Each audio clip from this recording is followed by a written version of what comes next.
मी अरुण खोडके. शिवचिंतन.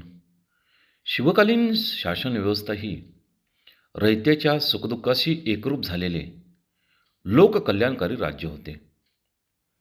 तलवारीच्या धारेइतकेच त्यांच्या तत्त्वज्ञानाचे धारदार तर आईच्या मायेसारखे करुणमय होते. शिवकालीन शासन म्हणजे न्याय, शिस्त व स्वाभिमान याचा त्रिवेणी संगम होता. शिवकालीन प्रशासनाचा पाया गावागावात रुजलेला होता. प्रांत, परगणे व गावे अशी विभागणी केलेली होती. सामान्य माणसाचा आवाज थेट राजदरबारापर्यंत पोचावा ही महाराजांची भूमिका होती.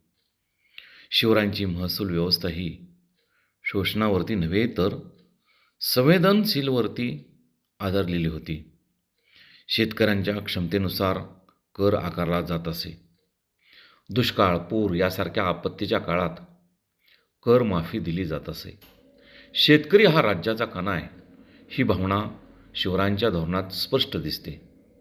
शिवरायांचे लष्करी केवळ पराक्रमीच नव्हते तर ते चारित्र्यसंपन्नसुद्धा होते.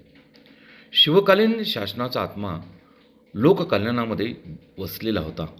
शिवकालीन शासन हे तलवारीच्या बळावरती उभे राहिले असले तरी ते टिकले ते फक्त न्यायाच्या, करुणेच्या आणि लोकविश्वासाच्या आधारावर.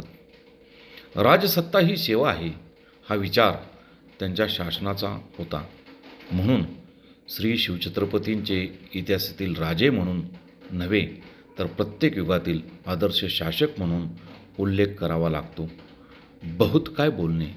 राम, कृष्ण, हरी